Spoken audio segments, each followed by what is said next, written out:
Corporate ಆಗಿ ಇವತ್ತಿನ ದಿವಸ ಬುಡಾ ಡೈರೆಕ್ಟರ್ ಆಗಿ ನಾವು ಮಾತಾಡೋದು ಏನಪ್ಪ ಅಂದ್ರೆ ಇದು ಇಡೀ ರಾಮತೀರ್ಥ ನಗರಕ್ಕಾಗಿ ಯು ಜಿ ಡಿ ಪ್ರಾಜೆಕ್ಟ್ ಆದ ನಂತರ ಇದನ್ನ ಇಲ್ಲಿ ಒಂದು ಟ್ಯಾಂಕ್ ಮಾಡಿ ಈ ಟ್ಯಾಂಕ್ದಿಂದ ಏನು ಅಲ್ಲಾರವಾಡದಲ್ಲಿ ಏನು 70 MLT ಏನು ಒಂದು ಟ್ಯಾಂಕ್ ಆಗ್ತಾಯಿದೆ STP ಆ ಟ್ಯಾಂಕಿಗೆ ಕನೆಕ್ಷನ್ ಕೊಡೋ ಸಲುವಾಗಿ ಇಟ್ಟಂಥ ವ್ಯವಸ್ಥೆ ಇದೆ ಬುಡಾದಾಗ ಆಲ್ರೆಡಿ ಇಟ್ಟಂಥದ್ದು ವ್ಯವಸ್ಥೆ. ಇದನ್ನು ಇವತ್ತು ಏನಾಗೈತಪ್ಪ ಅಂದ್ರೆ ಅಲ್ಪಸಂಖ್ಯಾತರ ಹಾಸ್ಟೆಲ್ಗೆ ನಾವು ಇಷ್ಟು ಕೊಟ್ಟಿದ್ವಿ. ಅದನ್ನು ಬಿಟ್ಟು ಇವತ್ತು ಅವರು ಅತಿಕ್ರಮಣ ಮಾಡ್ತಾ ಇದ್ದಾರೆ ಅನಧಿಕೃತವಾಗಿ.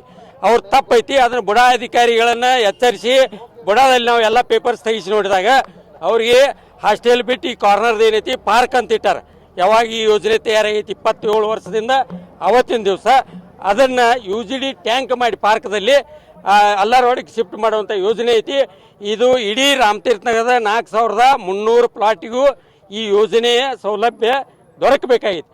ಅದರ ಹಿನ್ನೆಲೆಯಲ್ಲಿ ಎಲ್ಲ ಹಿರಿಯರು ವಿವಿಧ ಸಂಘಟನೆಗಳನ್ನ ಕೂಡಿಸಿ ಇವತ್ತು ಇಲ್ಲಿ ಹೋರಾಟಕ್ಕಿಳಿದ ಆ ಬುಡಾಧಿಕಾರಿಗಳು ಬಂದರು, ಅಲ್ಪಸಂಖ್ಯಾತರ ಅಧಿಕಾರಿಗಳು ಬಂದರು. ಇದನ್ನು ಕಂಪೌಂಡ್ ಒಡೆದು ಬಿಟ್ಟು ಈಗಾಗಲೇ ಸಾಕಷ್ಟು ವಿವಿಧ ಬೇಡಿಕೆಗಳು ಅದಾವೆ ಇಲ್ಲಿ.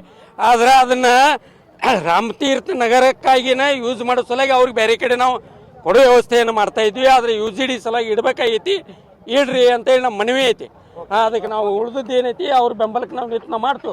ಅದಕ್ಕೆ